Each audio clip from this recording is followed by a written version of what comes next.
자, 배우면 세상을 보는 힘이 생기는 사회 시간입니다. 오늘은 경제 마지막 시간, 생애 주기와 금융 설계를 학습합니다. 우리 인간은 태어나서 죽을 때까지 경제 생활을 하고 그에 따른 소득과 소비가 발생합니다. 이렇게 인간의 일생을 아동기 또는 유소년기라고 부르죠. 아동기, 청년기, 중장년기, 노년기로 구분하고 이러한 단계를 거쳐 삶이 변화하는 모습을 단계별로 나타내는 것이 이게 생애 주기예요. 생애 주기라고 합니다. 생애 주기에 따른 발달 과업을 가볍게 한번 살펴볼게요. 자, 첫 번째로 아동기, 즉 유소년기입니다. 이 태어나서 어, 부모나 학교 교육을 통해 사회생활에 필요한 지식과 기술 등을 습득하고 주로 미래 삶을 위한 교양 형성과 인간 됨됨이, 자아 정체성 등을 형성하는 시기죠. 그리고 미래 직업을 위한 진로 탐색 등의 시간을 보냅니다. 이때는요, 소득은 거의 없어요. 어, 물론 이제 청소년기 때 아르바이트를 하기도 하지만 소득은 거의 없고 소비만 있습니다. 그래서 소비가 월등하게 크죠. 경제학적으로 마이너스이며 주로 부모와 사회에 의존하여 살아갑니다. 자, 둘째로 청년기입니다. 주로 20대에서 30대 초반으로 경제적 독립을 위한 직업 준비, 취업이나 그 취업을 위한 능력 개발 등으로 시간을 보내죠. 또는 연애나 결혼 등 그 가족을 꾸리고 꾸린 가족 생활을 위할 준비를 합니다. 이때는 대학생이거나 대학원생, 취업 준비생 또는 사회 초년생 이므로 그 소득이 있긴 있는데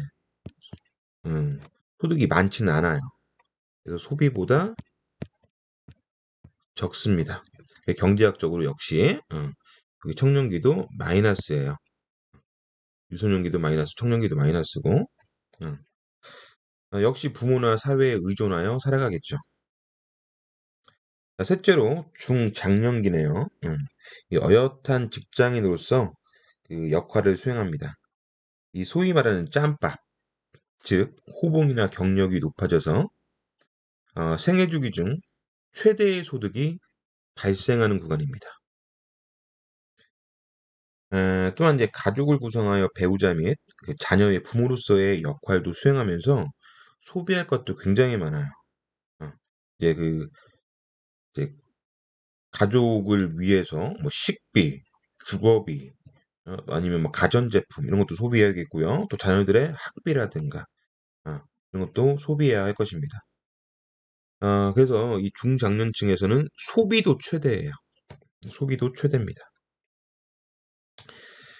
어, 이때 소비도 최대지만 소득이 워낙 많아서 대부분의 사람들은 경제학적으로 이제 플러스 구간이 되며 미래를 위한 저축 또는 노후 자금 마련 등을 하는 시기가 됩니다.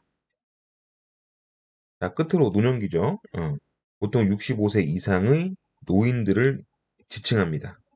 대부분 은퇴 이후의 삶에 적응하며 이 젊었을 때 저축한 자산으로 안정되고 보람된 노후 생활을 보냅니다.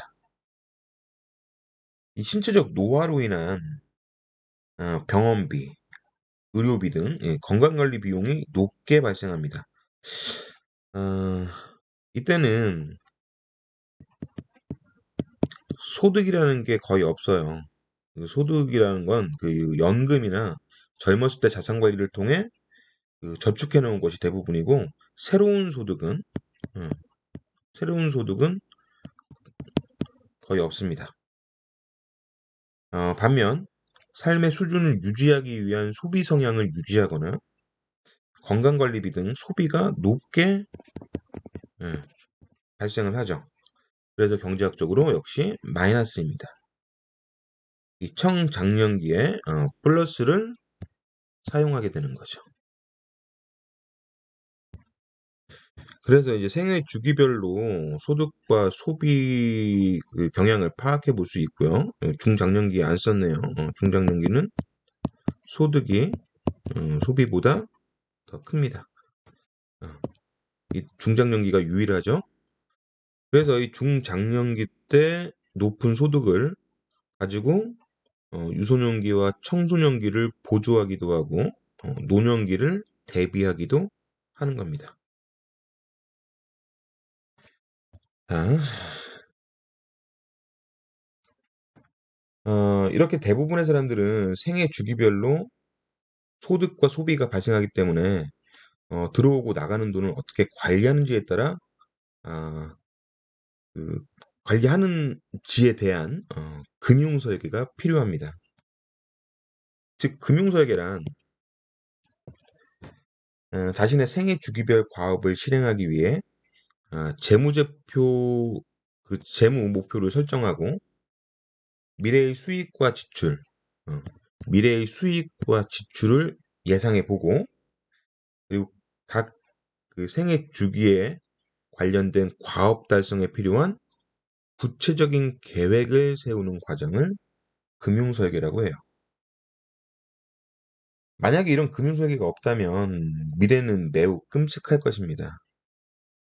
돈을 벌 때마다 자산 관리 없이 그 순간의 만족만을 위해 소비만 한다면 생활 유지는커녕 노후 대비, 사교, 자녀 양육, 결혼, 출산 모든 것이 엉망이 될 거예요.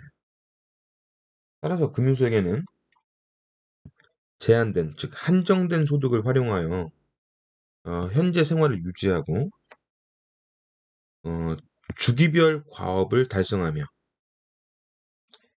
예기치 못한 위험에도 대비하여 안정적인 미래를 설계하는데 도움을 주기 때문에 반드시 필요한 거죠. 다시 한번 말씀드립니다. 금융 설계를 하지 않으면요, 현재 생활 유지 어려워요. 그리고 자녀의 청소년기, 또는 청년기, 또는 여러분들의 노후기를 제대로 대비할 수도 없고요. 그리고 교통사고라든가 아니면 뭐 여러 가지 뭐 경조사라든가 자녀의 결혼이라든가 이런 것들도 대비할 수 없게 되고요. 여러분의 미래는 어두워지게 될 겁니다. 그래서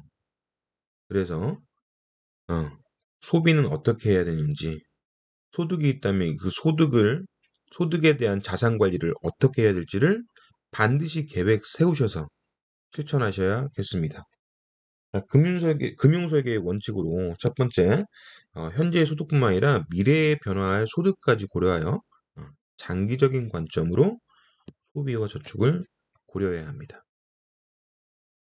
둘째로, 기대 수명 연장 등으로 고령화가 가속화되면서 어, 우리가 이제 그 소득이 생기는 구간보다 이제는 소비를 해야 되는 그 노년기가 훨씬 더 길어지고 있어요. 그래서 은퇴 이후를 대비할 필요성이 계속 증가하고 있고 그 노년기에 소요될 충분한 자금을 확보해야지만 미래가 어둡지 않겠습니다. 자, 여기까지 이상으로 이제 그 5단원 시장경제와 금융단원을 모두 끝냈습니다. 여러분들이 매우 어려운 경제단원을 열심히 공부해 주셔서 무탈하게 온 것 같습니다. 자, 그동안 경제단원 공부하느라고 고생 많으셨습니다. 감사합니다.